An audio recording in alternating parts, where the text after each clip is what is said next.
ये संपूर्ण सृष्टि केवल भगवान है। सर्वम खलमिदम ब्रह्मणे नानास्ति किंचन। अध्यात्म, व्यवहार नहीं, प्रपंच नहीं, अध्यात्म, एकमात्र वासुदेव भगवान। हम अपने हृदय को सुधारने के लिए चर्चा करते हैं, हम अपने हृदयाराध्य का अनुभव करने के लिए चर्चा करते हैं, सुनते हैं। अगर हम प्रभु के सिवा कहीं किसी बात में राजी हैं तो अभी धोखा है। वैसे तो बहुत पहले से ही ऐसे उदाहरण मिले। सुंद उपसुंद ऐसे महान तपस्वी ब्रह्म पद में ब्रह्मा जी बेचैन हो गए और आए और उनको वरदान दिया, और उन्होंने किया क्या? कुछ नहीं मिला। एक त्रिलोत्तमा अप्सरा ने नष्ट कर दिया दोनों को। तपस्या जो भगवान की प्राप्ति के लिए और गुप्त, तब वो प्रभावशाली होती है। उपासक से जो तप बन रहा है भगवान के बल से बनता है। अध्यात्म में जो भी त्याग, तपस्या, योग, वैराग्य, ज्ञान आदि की वृत्तियां हैं, वो असीम कृपालु भगवान विविध नाम रूपों में है। चाहे आप उन्हें मां कहो, चाहे आप पिता कहो, चाहे उन्हें मित्र कहो, चाहे पुत्र कहो, चाहे उन्हें गुरु कहो, चाहे शिष्य कहो, बड़े कृपालु महामहिम आपकी भावना के अनुसार वही बन जाते हैं, वैसा ही अनुभव कराते हैं। ये उनकी कृपा से, केवल उनकी प्रसन्नता के लिए होता है। अध्यात्म एक अलग मार्ग है। इसीलिए शास्त्रों को अरण्य कहा गया है, जंगल कहा गया है। बिना रसिक सदगुरुदेव के इस जंगल में भटका जा सकता है, लक्ष्य की प्राप्ति नहीं हो सकती। इसीलिए रसिक संग सुखकारी। इसीलिए भक्ति कर दीप प्रेम करी बाती, साधु संगति करी अनुदिन राती। अहम का मर्दन हुए बिना परमार्थ का रहस्य नहीं खुलता है। अहम जब तक होता है तब तक हमें महापुरुषों की बातें भी समझ में नहीं आती, काट होती रहती है अंतर से, विचार के द्वारा काट होती रहती है।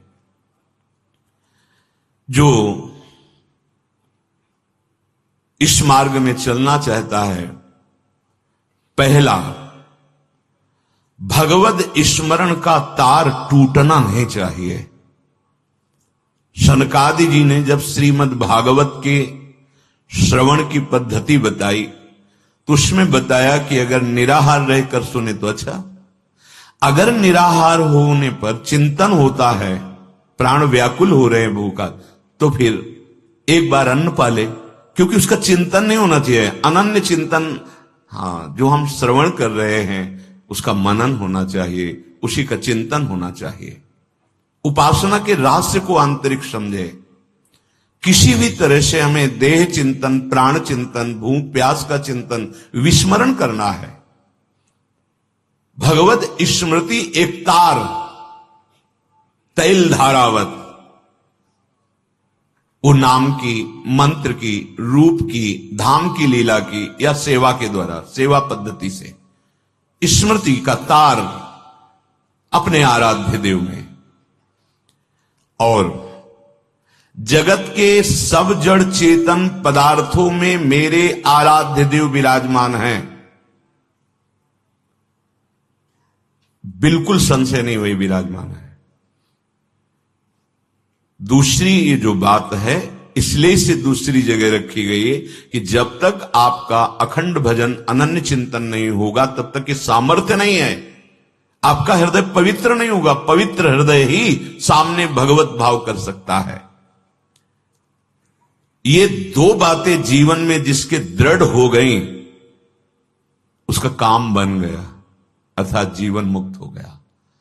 शव में भगवत दर्शन कब होगा? जब निरंतर आप नाम जप करेंगे, मंत्र चिंतन, रूप ध्यान, लीला गायन श्रवण, श्रीअंगों की सेवा का विचार, इसके द्वारा हमारी चित्त वृत्ति संसार से पलटकर परम कृपालु प्रभु में लग जाएगी। प्रभु में लगी, उमा जे राम चरण रत विगत काम मद को हो, निज प्रभु में देखें जगत कैसन करें विरोध। सब जगह प्रभु दिखाई देता है। जितनी आप जगत चर्चा करेंगे, सुनेंगे, जगत के लोगों से अज्ञानी जीव हैं ऐसा मानकर मिलोगे, तो आपका साधन चौपट हो जाएगा। ध्यान से, ये सब भगवान कृपा करके आते हैं इतने विराट रूप में, स्त्री पुरुष बाल बच्चा वृद्ध सबके रूप हमें दर्शन देते हैं, हमें उत्साहित करके जस गाने का सौभाग्य देते हैं। ना कि वो अज्ञानी हैं और हम उनको अपने ज्ञान के द्वारा तार रहे हैं। गए अध्यात्म की ऊंचाई से, बहुत सूक्ष्म विषय, उपासक सावधान। जितनी भगवत चर्चा, भगवत प्रेमी महात्माओं का संग, ये आपको टिका देगा। जहां जहां कदम रखते चले जाओगे अध्यात्म के, पुष्ट होता चला जाएगा।